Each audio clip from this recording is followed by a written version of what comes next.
Thank you. I think this is the way we should do it. We're talking about IT innovation. We could keep running. So, Your Excellencies, when I'll call you, you better run on stage to show you're still young and innovative. Good morning, everyone. I'm delighted to be here. 2 years back, we had a great session in Senegal with the same head of state, and I think we had some fun. Thierry, isn't it? And I hope we're going to have the same fun this year in Kigali, this vibrant city that we love so much.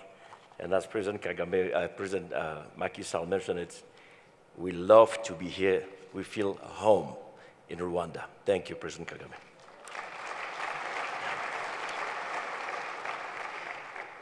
We're going to have a really serious discussion about how do we transform the continent from, let's say, the old economy to the new or the next economy.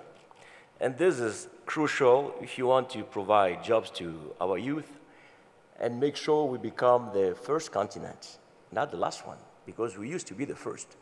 And we can be back on track and be the first.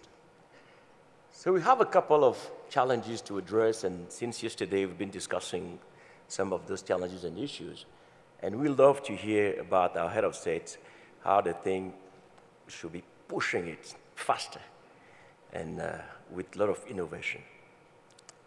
I'll call the panelists of this presidential debate, number 5. I'll start with the man who started everything, I think so, Thierry Zumao. Please welcome Thierry Zumao on stage.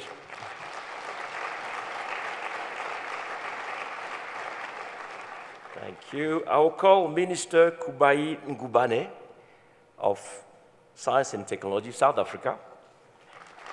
Welcome, Minister. I'll call Minister Teresa Bauer, Minister of Science, Research and Art of the state of Baden-Württemberg, Germany.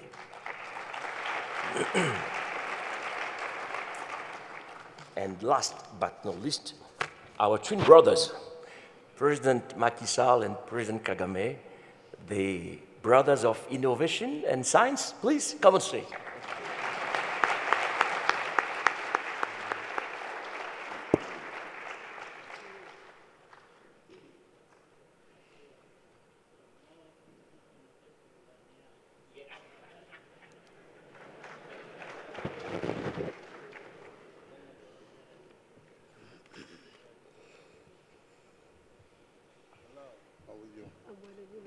Thank you.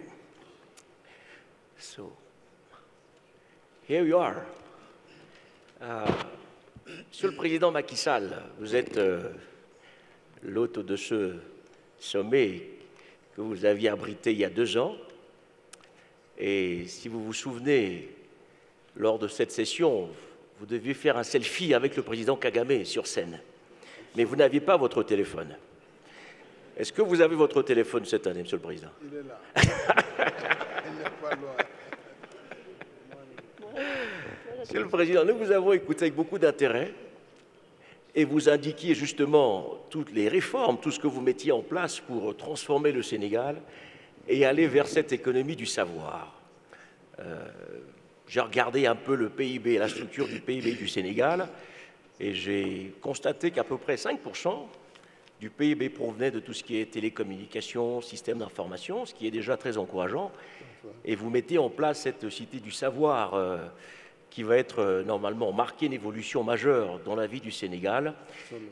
Alors, comment vous avez pu convaincre d'abord votre gouvernement de mettre en place ces mesures qui visent à transformer le Sénégal, et en termes de leadership, comment vous y êtes pris? Ça nous intéresse de savoir.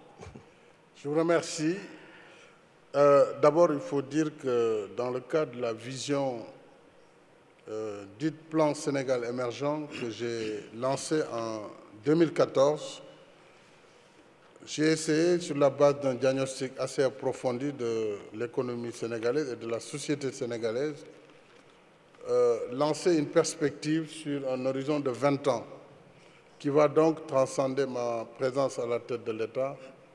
Et dans cet horizon et cette vision, il y a, disons, 3 fondamentaux qui sont, un, le changement structurel de l'économie, la transformation structurelle de l'économie. Là-dessus, nous pourrons discuter longuement. Mais le deuxième aspect, qui est un pilier fondamental également, c'est le capital humain. Capital humain, développement durable et inclusion. Et dans ce deuxième axe, donc, nous aurons tout ce qui concerne l'éducation, la formation, avec, bien entendu, les nouveaux paradigmes de l'enseignement technique, la formation professionnelle, mais aussi tout ce qui est STEM, donc enseignement des mathématiques et de la technologie. Et un troisième pilier de cette vision qui était la bonne gouvernance, l'état de droit, la paix et la sécurité. Alors, nous avons démarré par des concertations pour voir un peu l'état des lieux, concertation nationale sur l'avenir de l'enseignement supérieur. Pendant plusieurs jours, les enseignants du supérieur, les étudiants, les parents d'élèves, l'État et les partenaires publics privés ont pu faire un diagnostic sur d'abord la situation de l'enseignement supérieur qui a corroboré la baisse des niveaux par rapport à ce qu'ils devraient être, l'absence d'infrastructures, l'absence de laboratoires scientifiques. Et sur la base de toutes ces recommandations, j'ai mis en place un conseil présidentiel qui a validé tout cela autour de 11 directives majeures pour l'enseignement supérieur et la recherche et l'innovation. Alors, et depuis 2015, nous avons mis en place ce programme avec aussi une nouvelle carte universitaire qui a permis non seulement de consolider les 5 premières universités qui existaient dans le pays, en les modernisant, en les équipant, en les mettant à niveau, mais aussi de lancer un nouveau programme de 2 universités nouvelles et surtout, une innovation majeure, c'est la création d'instituts supérieurs d'enseignement professionnel, qui sont un peu des instituts qui forment sur Bac+2, mais avec une forte orientation professionnelle, scientifique et technologique. Et donc, ce maillage et cette nouvelle carte universitaire va nous permettre, avec bien sûr le renforcement des moyens, le recrutement d'enseignants-chercheurs, donc de donner plus de capacités pour accueillir plus d'étudiants, mais surtout de travailler dans un nouvel environnement scientifique à même de motiver les étudiants, les jeunes, dans les nouvelles orientations. Cela se traduit par des programmes comme un étudiant, un ordinateur, où l'État remet l'ordinateur à chaque étudiant. Et il y a la modernisation des laboratoires, ainsi que tout un vaste programme lié à des réformes des universités. La réforme sur la gouvernance des universités, au départ, ça a été un peu dur, mais finalement, tout le monde s'est accordé pour dire que l'université devrait s'ouvrir à la société. Et nous avons donc changé le mode de gouvernance en créant un conseil d'administration qui inclut le monde socio-économique maintenant dans le management de l'université, tout en laissant aux universitaires, bien entendu, les questions pédagogiques, les questions donc liées à l'académie. Et nous avons aussi eu l'engagement de diversifier l'offre de formation, puisque je pense que pour qu'il y ait cet environnement, il faut non seulement le cadre réglementaire, je l'ai dit tantôt, les concertations, les directives, les réformes, la réforme LMD sur les titres et les grades, la réforme du statut des chercheurs, ça c'est le cadre qui doit permettre d'avoir un écosystème favorable. Ensuite, il faut des capacités, donc les infrastructures, les incubateurs, comme nous avons aussi EMS à Mbour, n'est-ce pas, dans le cadre de ces incubations de jeunes mathématiciens, et nous avons développé un certain nombre de réseaux d'instituts supérieurs, d'universités. Maintenant, il faut régler la question qui va suivre, c'est la question majeure du financement. Comment financer tout cela en Afrique? Alors, jusque-là, c'était l'État, et nous savons que les moyens des États sont quand même des moyens limités, et nous avons non seulement fait l'effort par nous-mêmes de financer sur 5 ans plus de 830 millions de dollars destinés uniquement au ministère de l'Enseignement supérieur, de la Recherche et de l'Innovation. 830 000 dollars dont les 42,5% sur financement direct public. Le reste, bien sûr, avec nos partenaires divers, la Banque mondiale, l'AFD, ainsi que d'autres partenaires qui ont pu venir avec l'État du Sénégal en vue de cette modernisation. Et si vous voyez l'effort qui a été fourni en 5 ans, il fait 2 fois et demi les efforts consacrés depuis 52 ans, donc depuis l'indépendance du Sénégal. Jusqu'en 2012, nous avons en 5 ans multiplié par 2,5% les investissements sur l'infrastructure, sur l'équipement dans les universités et l'enseignement supérieur. Nous pensons donc que cette transformation avec un statut révisé, une volonté politique affirmée et une prise de conscience de la jeunesse sur le fait, comme nous l'avons dit tout à l'heure, que l'Afrique ne doit pas être en reste. Si on a raté le train de la révolution industrielle, pour la révolution numérique, c'est une question de connaissance. Qu'on soit sous-développé, pauvre, fils de rouge, fils de président ou fils de chauffeur, il suffit de s'y mettre et de pouvoir s'en sortir. Donc l'Afrique n'a pas de complexe normalement et de retard à rattraper dans le domaine du numérique, pourvu, bien entendu, que ces conditions minimales soient assurées, et je suis certain que le next Ancien pourrait venir de l'Afrique. Merci beaucoup, Monsieur le Président. President Kagame, I remember in Dakar, I was like, I'm surprised. He keeps tweeting. He's like a geek, old generation and a young body or young spirits. And I noticed that I have tweeted almost 19,000 times when I went on Twitter. It's just impressive. How do you do that? Well, I'm getting younger, not older.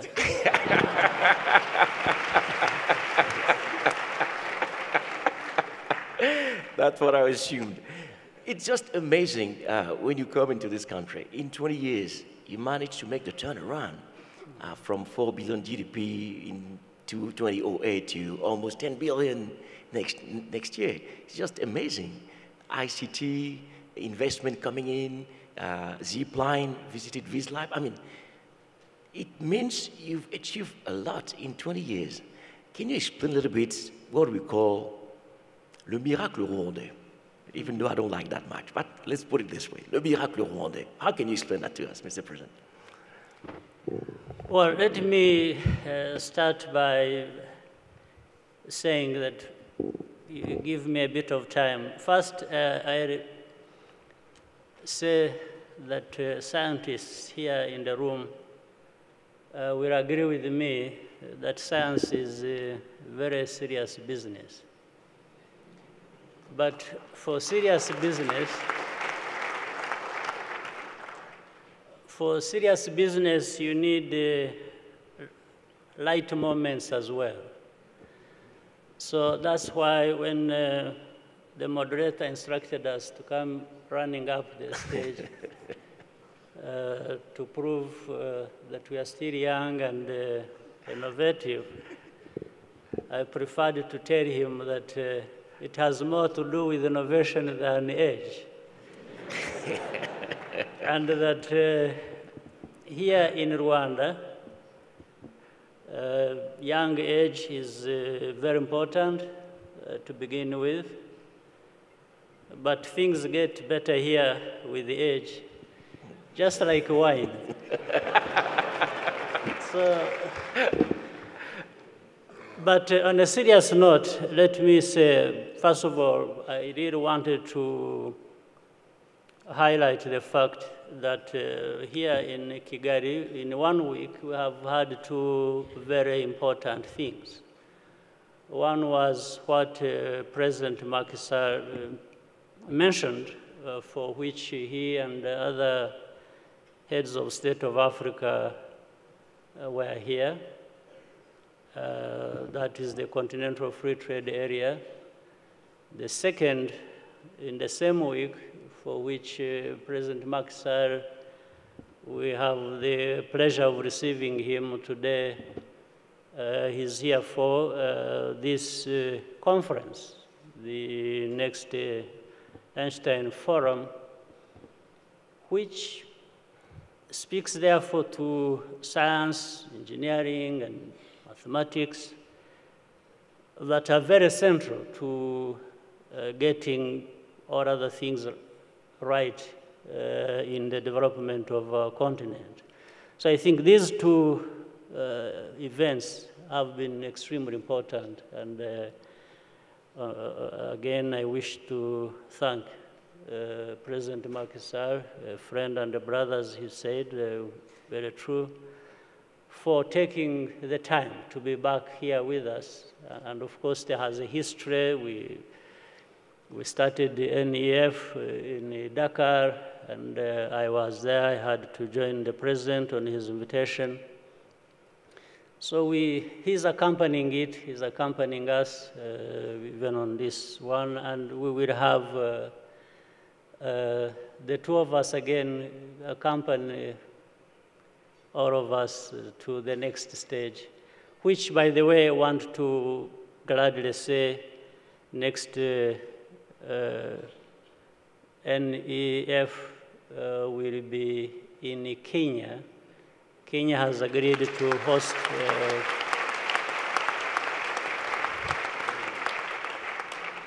Kenya, the president of Kenya have agreed to host the next Einstein Forum. So let me go to the serious business which you have asked. What we have done here is not any different from what has happened in many other places. Many countries, be it on our continent of Africa, and more so and better in other parts of the world, who are ahead of us. First, it has to do with the people. It has to do with the investments you make in the people and with the people to make sure that education, that is really the backbone of all the things we are talking about. When you have people, young people, and growing, being educated, that is very important. So for us in Rwanda, where we started from was a very low base on everything. We had a shattered economy, we had a completely destroyed country, infrastructure, and, lost millions of lives. And so it was a very depressing situation. But we had to pick the pieces and try to reorganize and build the schools and bring security back to the country and administration, and start building institutions that would help us see what happens in a normal life start to take shape. But in doing that, there are certain priorities you want to focus on. Once you have established security and people are getting something to feed them and have strength and energy to do other things, we started building institutions of education, of health, and making sure that people are able to do work and find jobs, and farmers grow food and feed themselves and the country, and so on. That's how we managed to come from the low point at which we were from the beginning.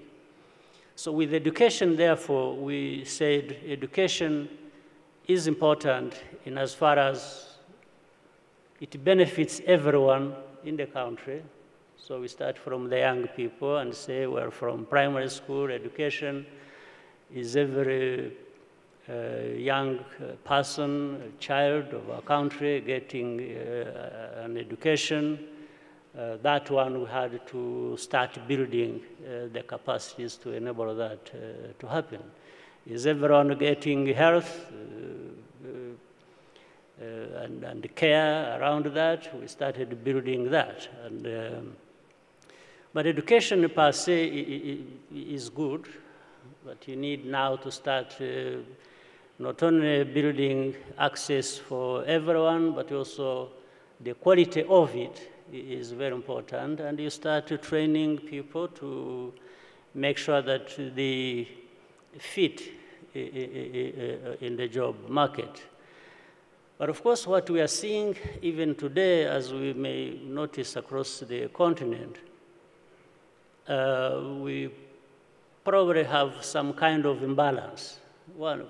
Many imbalances. One was to make sure that as we want everybody to be educated, we don't leave behind women.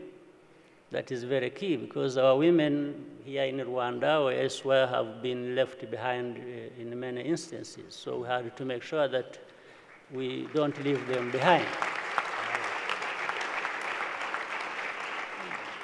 The other type of imbalance was, as we made good progress, we found that probably some people, we have over-educated some people in some areas and under-educated others in other areas. So in other words, there wasn't balance on the job market to make sure that actually the kind of training and education that has taken place fits very well with what the market requirements are. So that is the challenge that we have to address, and I know many African countries still face that. So we saw that, so it wasn't, for example, I'll quickly give you this that happened. When we started in around the year 2000, talking about investing in information and communication technologies, some people were saying and thought we were joking, or we really didn't have a sense of what needed to be done. And they were saying, how do you start talking about investing in ICT when people have no food, when people have no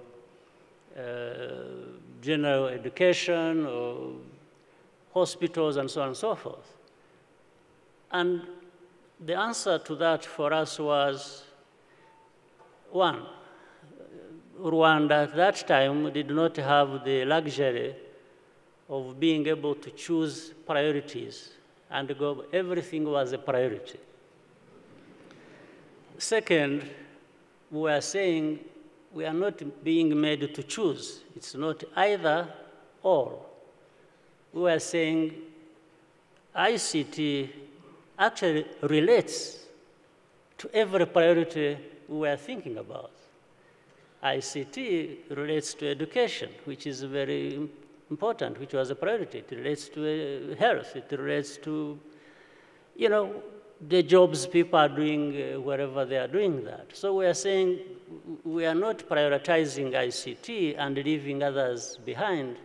We are trying to create a balance and also share the even limited resources we had and see how we make progress. And I think over time we have been vindicated that progress has been made on these broad fronts that were important to us. But key to the answering your point, other than identifying these priorities we had to deal with, even with a lot of challenges because we had to tackle all of them at the same time, we were always keeping people, our citizens, at the center of everything. Every time we made investments, we were thinking about how many and how are our people benefiting from this, and how are they participating so that actually they bring in their energy as well and whatever inputs they can make. And we insisted on that.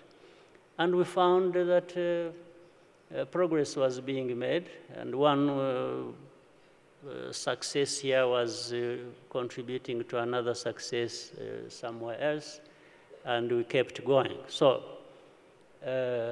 for me, therefore, I would, on this point, finally say we enjoyed paying serious attention to the many challenges we had, but we also found fun around it and made sure that we were not completely overwhelmed by the challenges we had and the tragedy we had had before. So that's how Rwanda has made progress, and we are happy to have been right there as participants. Thank you. Thank you very much. Amazing.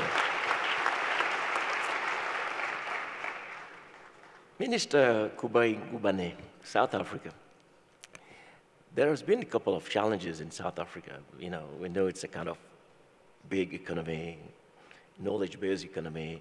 How did you manage to balance the inequality you used to have between Black South African and the society? Because that was a huge challenge you needed to face, you know, when you came to power.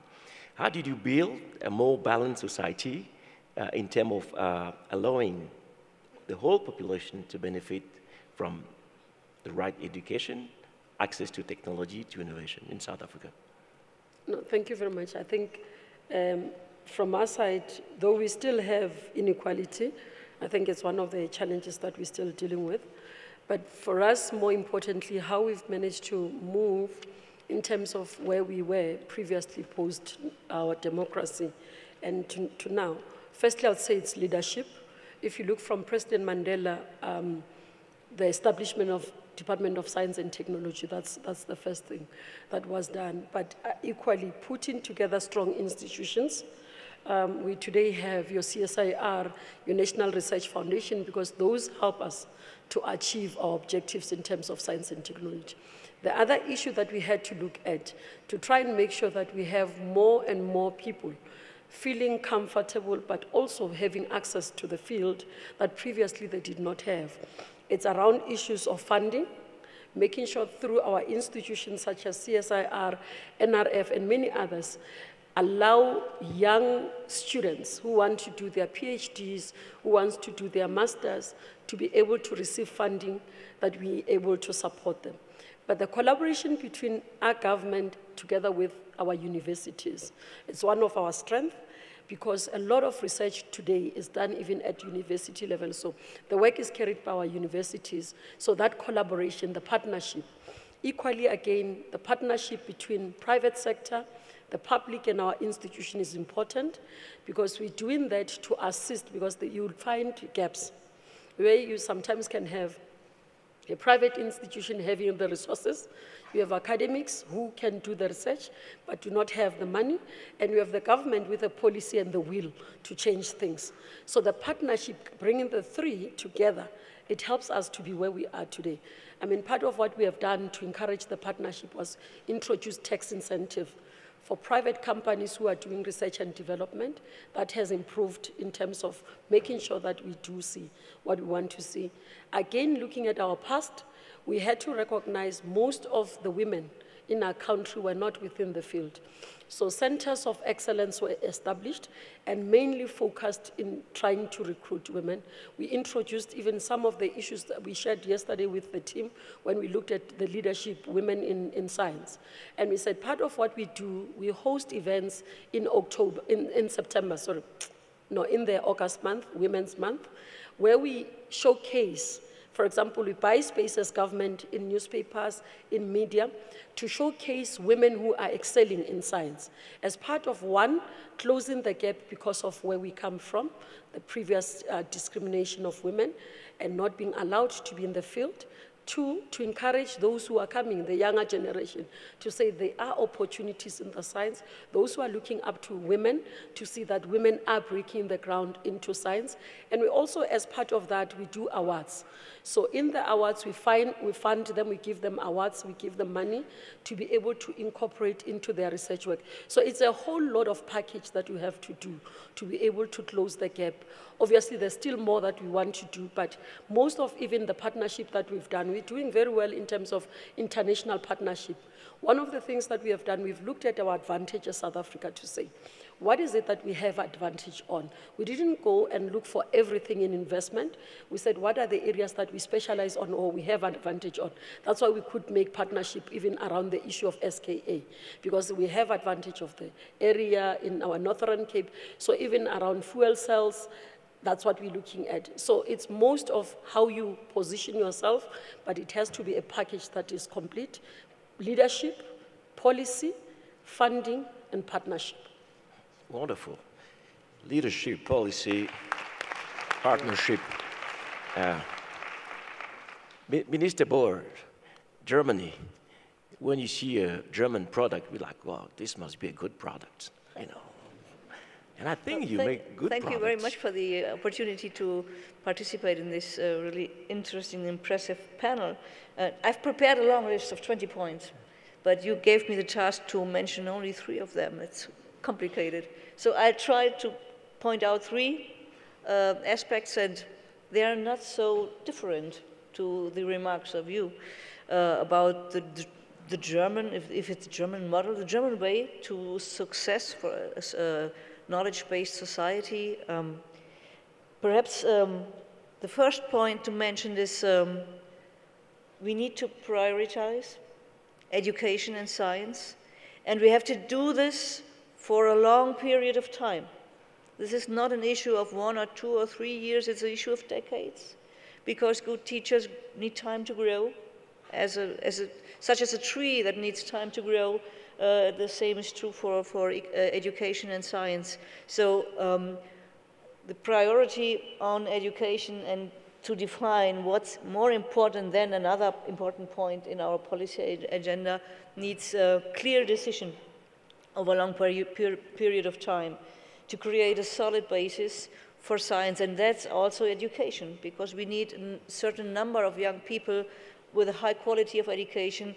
If we want to reach excellence, we need a solid quality basis of education system. Second point, I think it's very important to give trust to our scientists and our researchers, because perhaps they know better than us politicians what are the really important new questions and unknown fields, because perhaps they are a little bit more rapider than us. So I think it's very important to give trust and to give something like freedom to our scientists and our institutions. And that means that we have to give a solid and a reliable basic funding for our science institutions. They need to create their own long planning perspectives to organize themselves. And I think they need some kind of security to do risky research, to work on the really unknown, to do blue sky research. And the same is true for our higher education systems. I think we have to bring the young people in contact, in touch with risky thinking. And so there's needed a little bit of security to do this. So basic funding, I think, is very important. And the third point, it's a culture of collaboration, of cooperation between communities, the private sector, companies, businesses, and our science and research institutions. And this collaboration has to be agile and very, needs hubs of collaboration and direct context to be vivid and agile. So I think for Germany it's perhaps a good condition that we are a decentralized country, There's not one metropolitan city, but we have a lot of small and medium-sized cities and a whole number of universities spread out over the whole country. So the hubs of innovation and collaboration can grow in different parts of the country. And I think their policy is needed to create some incentives for more intensive collaboration on precisely defined common and joint goals. Thank you very much. So we can, so we can keep buying German products? Yeah? Okay. Thierry, let me come to you. When you move AIMS to Rwanda, I guess, of course, President Kagame was there to give you strong motivation to come over here. But from your perspective, what could be your expectations when you come to a country like Rwanda or Senegal to keep moving the scientific agenda, the IT revolution agenda? What will you expect? But on a more personal note, how did you manage to get these two leaders together in Dakar and again in Kigali? You want to cause trouble here in this auditorium. Do you have the local passports or not yet? Very soon. Very soon. Yeah. So thank you very much, Didier. And let me begin by saying it's a right question because both were in Dakar and they're here and we know how busy they are. Je voudrais prendre le temps de remercier Son Excellence, Monsieur le Président Macky Sall. Merci infiniment pour votre présence ici. I told my team that we should not take the presence of our two leaders for granted. They didn't have to be here to show us that they support science. Both are Pan-African leaders leading two of the most progressive nations in Africa. And I'm not saying this to please them. So, donc, dis merci au président Macky Sall. Je veux rappeler une petite histoire pour montrer comment ces deux leaders sont attachés à AIMS et puis au Next Einstein Forum. Fraîchement après être élu au Sénégal, le président Macky Sall, je ne sais pas comment, a demandé à visiter l'Institut, notre centre d'excellence, le Centre panafricain des sciences mathématiques. J'étais au Canada et je reçois la note, je reçois un coup de fil. Ce jour, j'avais voulu faire le miracle et voler et descendre à Dakar, parce que c'était dans quelques heures. J'ai appelé Neil, le président du conseil d'administration, je lui ai dit, le nouveau président du Sénégal visite AIMS. Qu'est-ce qu'on fait? Je ne peux pas voler, même si je prends un avion, je ne peux pas arriver à temps. Et donc, le président Macky Sall est allé. On a travaillé avec mon équipe sur le discours de celle qui devait nous représenter. Et j'ai mis une phrase dans le discours. Demande au président Macky Sall d'être le porteur de projet du Next Einstein Forum. Et puis, je dis, il ne faut pas oublier de lire cette phrase. Même si le protocole te dit, tu n'as que 2 secondes, lis cette seule phrase.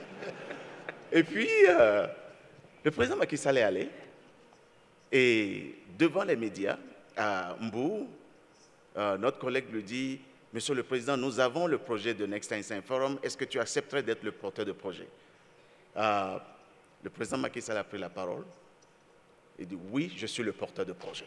Next Einstein Forum. Et c'est là que la dynamique dont il a parlé tout à l'heure a commencé. Et donc, ça prouve combien il est attaché à la science, lui-même étant scientifique. Il était ici la semaine passée, comme l'a dit le président Kagame. Il revient cette semaine, c'est quand même lourd. Il a atterri ce matin, il est assis ici. Et donc, merci, Monsieur le Président. And then, a few months before the first gathering, global gathering, then we pay a courtesy call to His Excellency, President Paul Kagame. So, after we talked about AIMS moving its headquarters here, we talked about research, Quantum Leap Africa, we talked about everything. The delegation was led by my chair, Professor Neil Turo. And then we added that, Mr. President, we have a forum in Dakar. And the president asked, what is the forum about? We said, about youth and science. I will be there. I will talk to my brother Macky Sall. I will be there. You know, you put it in my diary. So I think it is not about me, but it's about their personal belief and vision for their nations that make them come here. President Kagame was here yesterday. He was here yesterday, and he comes back.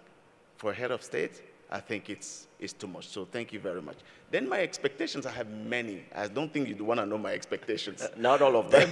No, but just to say simply that what we want first, yesterday we had a long discussion. Some people in the audience said that our panel, what we didn't talk about is inspiration.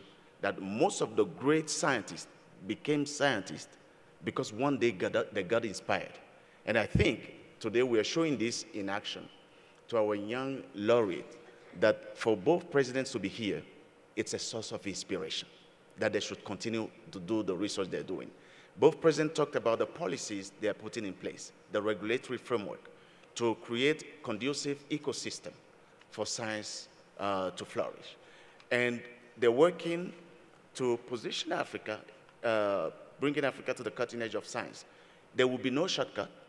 We are going to take the process it takes, make the investment that needs to be made. So we just hope that in the many years to come, because this is not a project that we're going to accomplish in 3 or 5 years. So for the decades to come, even after our generations, that we continue to have the support of leaders like His Excellency President Paul Kagame and President Macky Sall. Thank you. Merci beaucoup. Merci Thierry. Monsieur le Président Sall, on sait que la science et l'innovation ont besoin de ressources et de financement. Absolument. Et vous l'avez indiqué, au Sénégal, l'État a investi déjà un certain montant dans l'innovation, la science, pour soutenir les infrastructures. Mais quand on voit les besoins qui sont considérables, par exemple l'année dernière, ce qu'on appelle les capitaux risqueurs ont investi près de 200 milliards de dollars. Je crois qu'on était à 170, 180 milliards.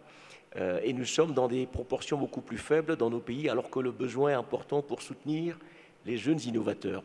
Comment vous arrivez, ou comptez-vous arriver à combler ce gap en termes de financement pour encourager les jeunes à innover, à prendre des risques, à échouer et probablement à réussir ensuite? Vous avez posé une problématique majeure sur le financement de la recherche. Pour des pays où tout est priorité, évidemment, ce n'est pas une question simple. Le président Kagame a rappelé le cas du Rwanda, mais c'est un cas qui peut être généralisé sur le continent africain. Nous avons des priorités sur tout, sur l'agriculture, l'alimentation, la santé, l'éducation, la sécurité, qui est devenue un enjeu de taille avec le développement du terrorisme et du radicalisme qui est en train de déstabiliser un certain nombre d'États africains. Donc nous avons vraiment des priorités sur tout.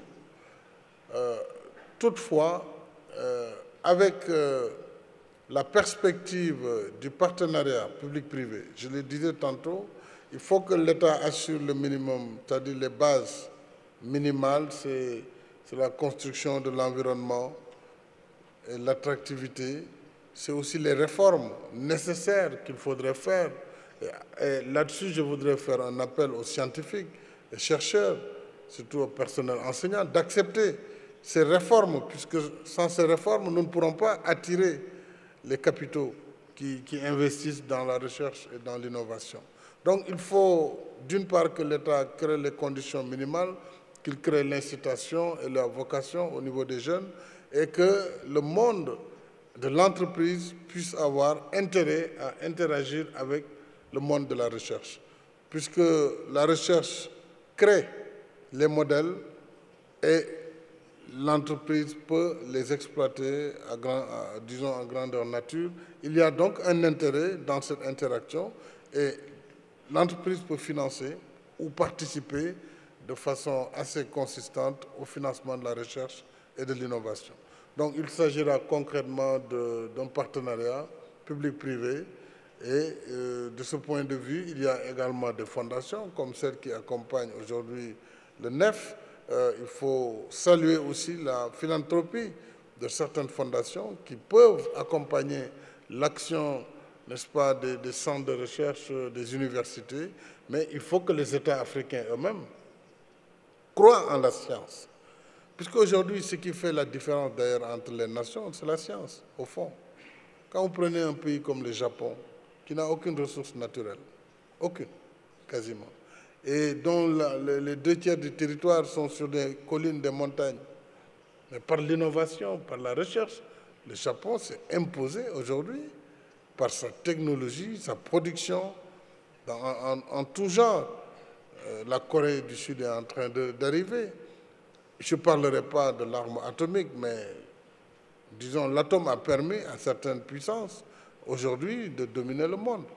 Donc tout ça, c'est la science, en fait, qui est à l'origine, ou en tout cas qui explique le positionnement des États.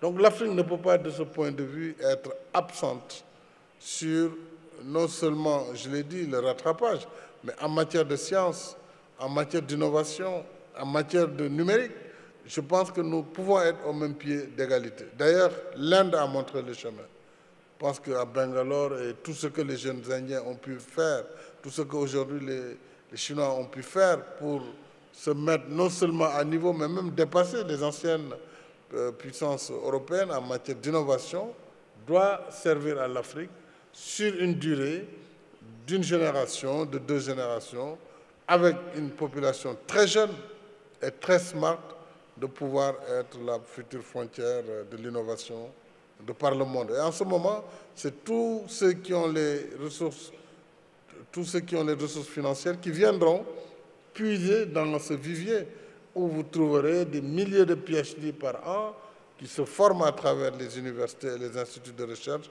et qui auront intérêt donc à développer des partenariats publics-privés. Je pense que donc il faut agir d'abord local avec l'action de l'État et aller vers ces partenariats.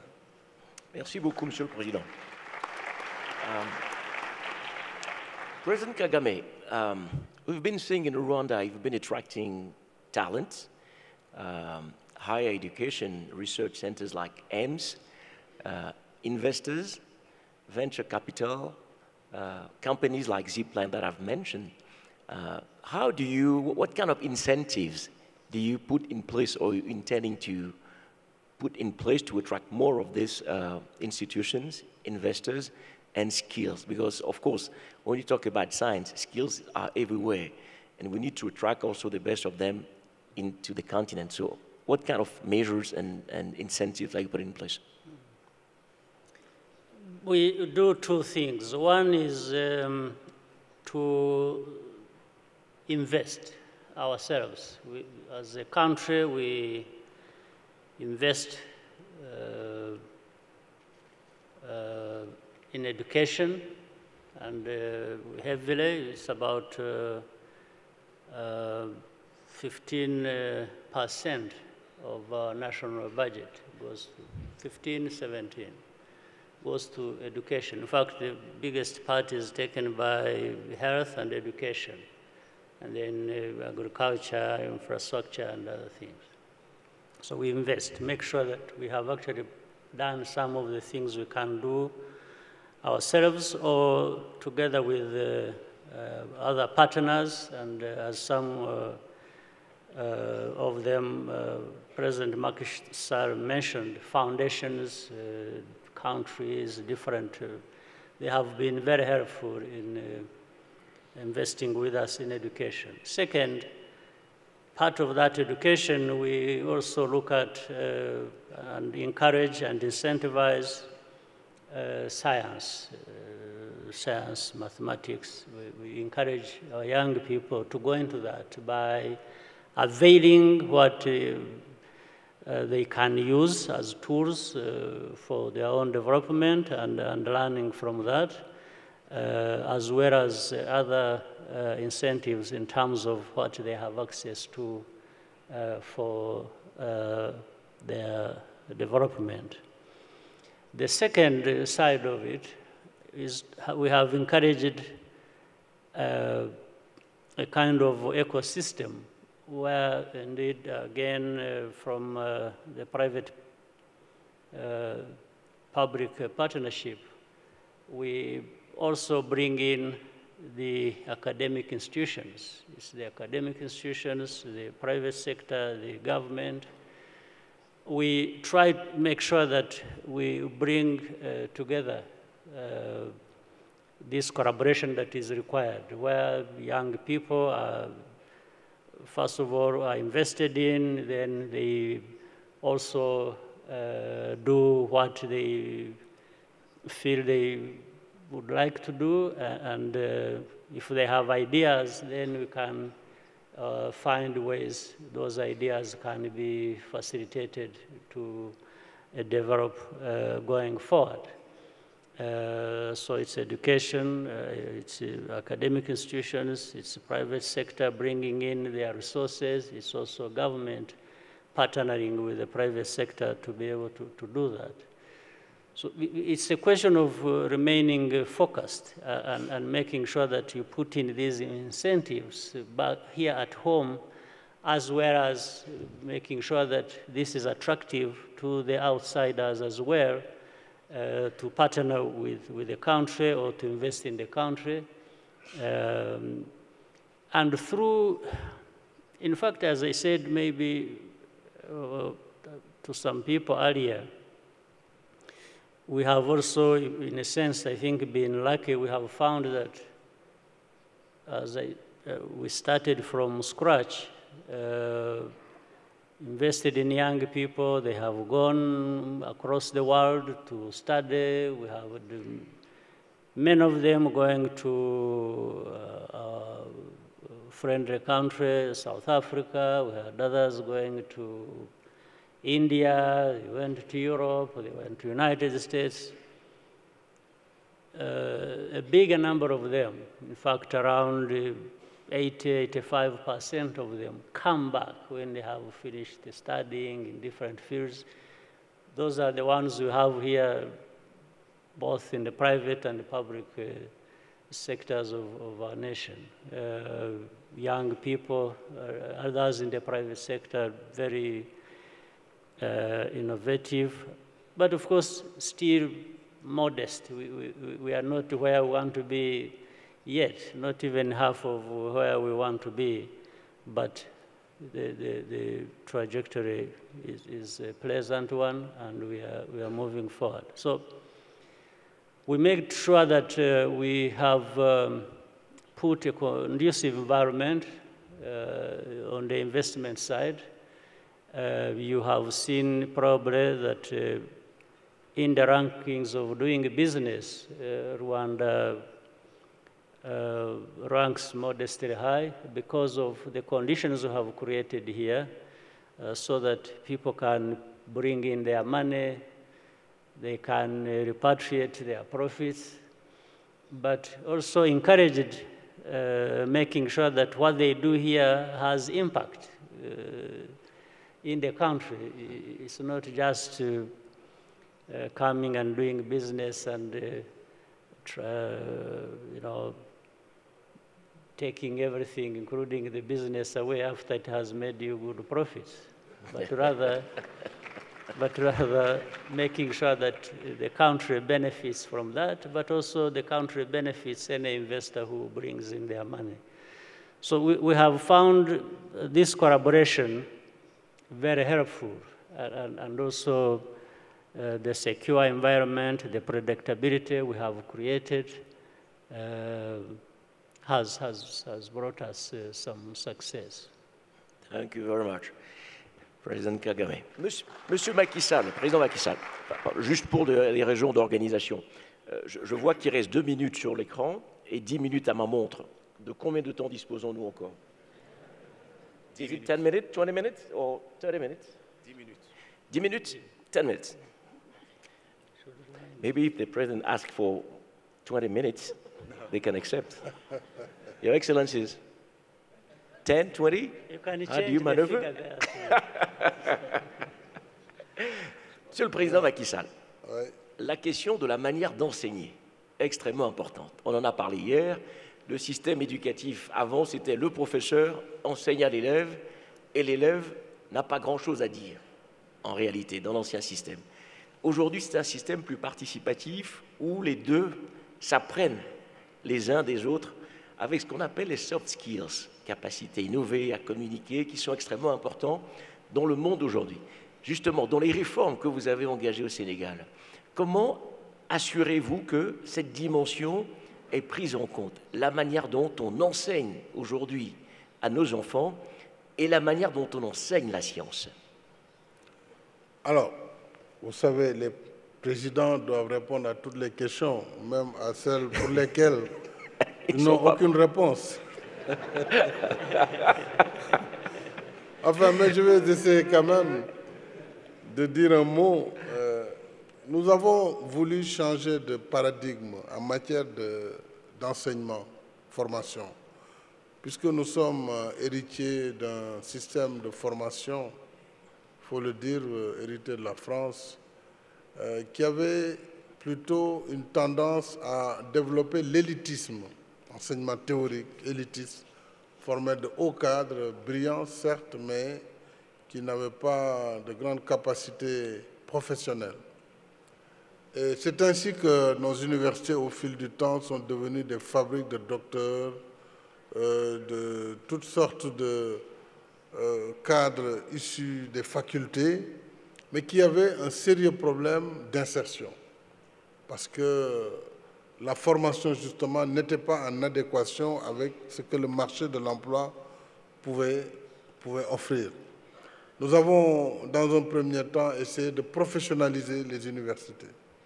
Alors, ça n'a pas été simple, mais je crois que la réforme LMD donc, répond un peu à ce souci d'abord d'uniformiser nos diplômes par rapport au reste du monde, au lieu de rester dans le schéma classique où nous avions la licence, la maîtrise, le DEA, un doctorat en troisième cycle, puis un doctorat d'État, et de revenir à une simplification à 3 niveaux, licence, master et doctorat.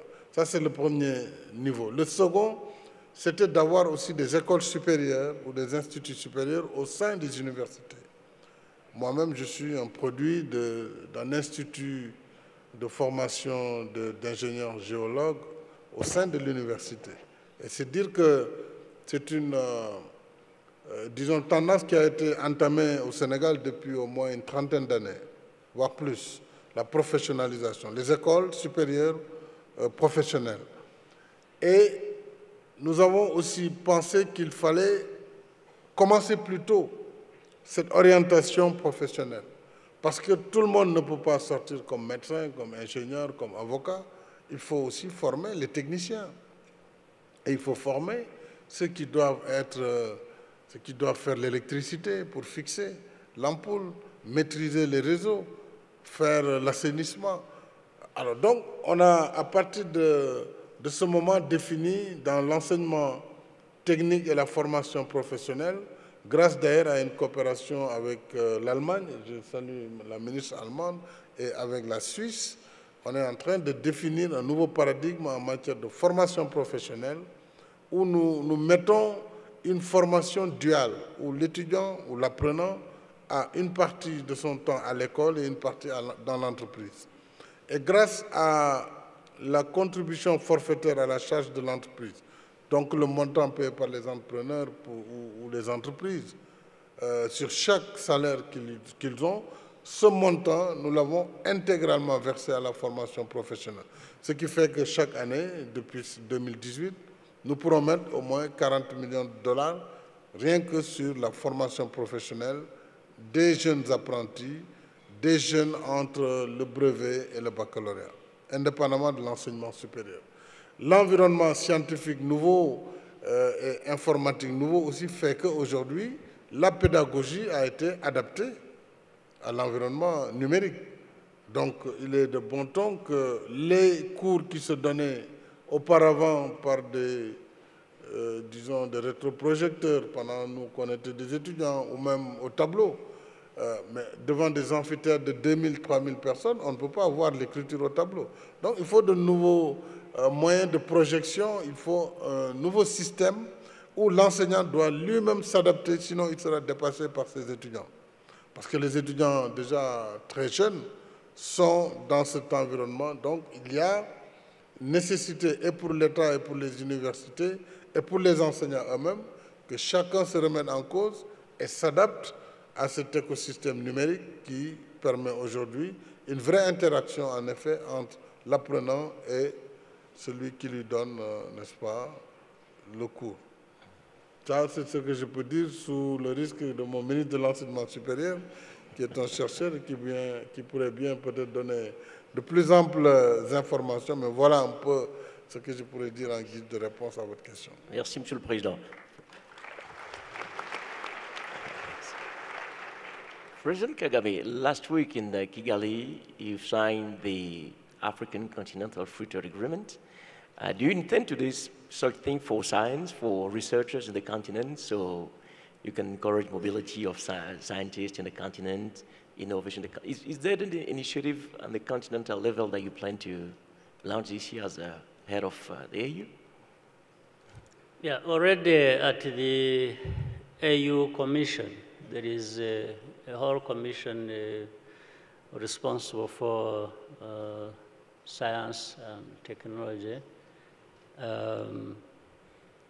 And we intend to strengthen that, to support that, to make sure that it serves the continent by bringing together the African countries around something they can do together to advance our development built on what science and technology can provide. Definitely, that's why I even said this moment, this conference is to that level like the event we had indeed from the Continental Free Trade Area last week. So it's important that we raise it to that level and beyond and make sure that it serves every other effort that we intend to carry out for ourselves on the continent, because education, science, mathematics, technology, these are very central in our daily lives if we want to make advancements that we have set out for ourselves going forward another 50 years. And I think President Macky Sall said it eloquently. There have been revolutions across the globe, and Africa has always lagged behind or left out. So we are saying this moment we should not miss out. And therefore, there is no doubt that Africa intends to do the best we can. And for this year, I'm here, I'll do my best to working with other leaders to make sure that we seize this moment. Thank you very much.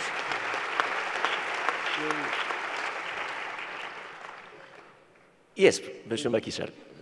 Oui, juste un point. Je voulais, sur la mobilité des enseignants et des chercheurs au Sénégal, en plus de ce que le président Kagame vient de dire par rapport à l'Union africaine, il y a un effort que les pays peuvent faire.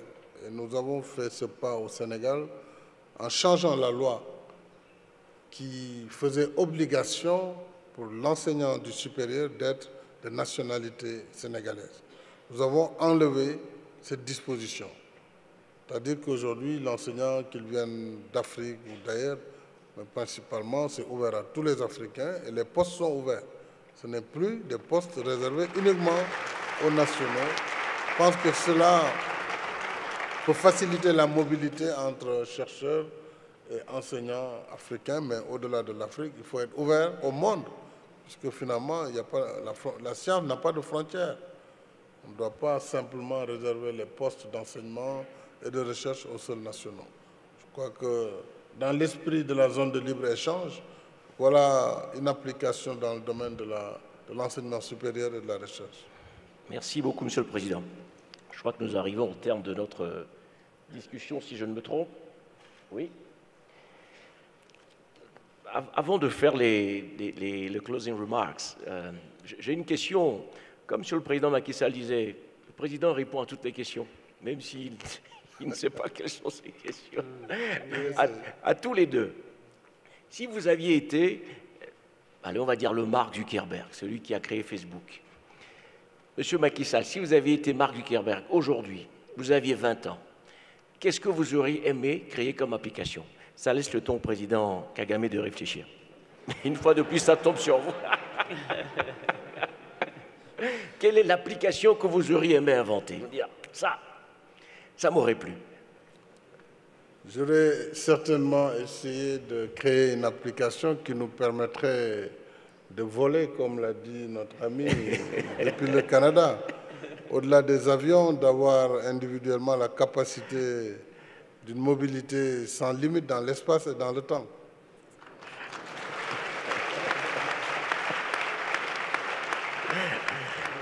Vous noterez que le président a déposé le brevet dès aujourd'hui. Celui qui invente ça, ça lui appartient. Monsieur le président Kagame, tu as been your invention.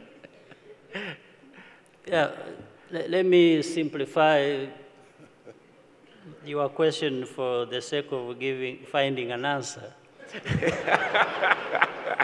First of all,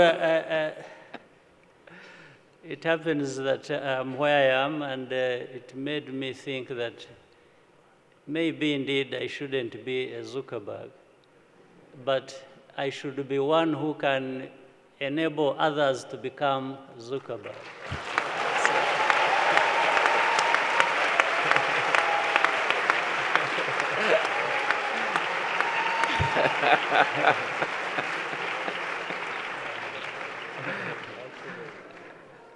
I love that. So we have the new Paul Kagame. Thank you so much. Let's move to the closing remarks. Nous allons clôturer cette session qui a été extrêmement riche, extrêmement intéressante. Je vais donner la parole au président Macky Sall pour son mot de clôture avant de donner la parole au président Kagame, si vous voulez bien. Je vous remercie. C'est un mot très simple, un mot d'encouragement. Après avoir félicité les initiateurs du Next Einstein Forum, c'est une innovation majeure pour le continent. Je pense qu'il y a eu des pionniers qui ont cru. Ensuite, il y a eu EMS qui a été créé, d'abord en Afrique du Sud, au Sénégal, aujourd'hui au Rwanda. Mon souhait, c'est de voir ces instituts EMS SMM partout sur le continent et que ce forum devienne l'un des forums les plus importants du continent. Non pas tous les 2 ans, mais que ça devienne un forum annuel parce que tellement il y aura de l'intérêt et de l'adhésion, mais également que les chercheurs africains soient accompagnés, on l'a vu, par les États, par les fondations, par le secteur privé. Et ça, c'est ce que je souhaite à l'Afrique, d'être déjà aujourd'hui un acteur de premier plan dans la révolution numérique que nous vivons présentement. En tout cas, je félicite tout le monde et je remercie encore une fois mon frère et ami, le président Paul Kagame, pour son leadership. Le Rwanda n'est pas un pays très grand par la taille. Il est devenu l'un des pays les plus importants du continent. Et ça, c'est dû à son leadership. Je tenais à le souligner parce que le leadership peut beaucoup transformer et beaucoup apporter. Donc, je crois que le modèle rwandais aujourd'hui, ce que nous voyons, cette transformation, ces innovations sont un peu l'indication que les uns et les autres devront voir, parce que l'Afrique, je reste convaincu qu'après avoir été le berceau de l'humanité, sera la prochaine destination du développement, en tout cas du développement économique du monde. Et il faut que nous participions plus dans le concert des nations, mais dans un esprit d'ouverture. Ça ne sert à rien de dire « oui, nous sommes seuls » et de s'enfermer. C'est une illusion. L'Afrique doit être ouverte au reste du monde, mais l'Afrique doit prendre sa part dans le concert des nations. C'est pour paraphraser un de mes devanciers, le président Léopold Sédar Senghor. Il parlait déjà du banquet de l'universel, donc du banquet du donner et du recevoir. Il faut échanger, il faut apporter sa contribution. Il faut également tirer profit de l'expérience d'autres pays qui ont comme l'Allemagne, comme l'Europe de façon générale, les États-Unis, une expérience avant nous, profiter de cela sans complexe, mais l'Afrique a un apport décisif à donner également à l'universel. Voilà un peu le message d'espoir que je voulais donner à ce forum. Merci beaucoup, Monsieur le Président.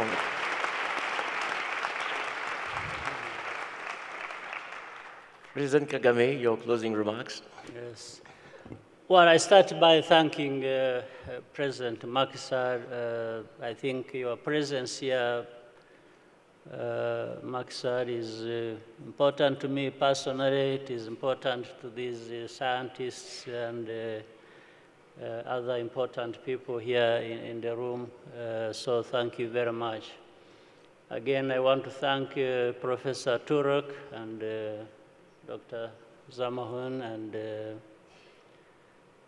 I should not forget to bring in our own Professor Rome Morenzi. I don't know whether he's in the crowd here.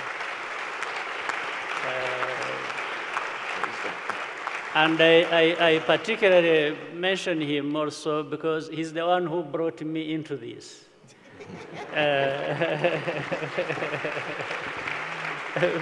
And many years ago, he comes to me and says, you know, you should do this. And I said, no, but that's complicated business. It's not, it's not really mine. And he says, no.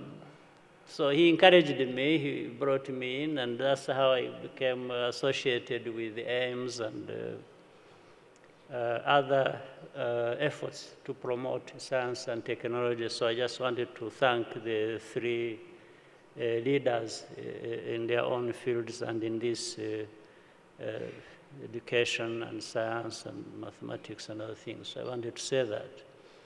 And so we will continue doing our best. We will invest our time and energy and politics into this to make sure that there is always a place for science. Well, even if we didn't do it, it has a place anyway. Science has a place whether we support it or not. We only would be losing if we did not, we are the ones to lose if we don't support that for the benefit of our people. And I just wanted to thank everybody here who took their time to come and attend this conference. I thank you very much. And the different partners. So all the best to the efforts that are put into it. Thank you very much, President Kagame. So that's the end. You want more? We can't. No, thank you so much for this amazing conversation. Thierry Zomao, thank you. Minister Teresa Bauer, thank you. Minister Kubai Ngubane, thank you.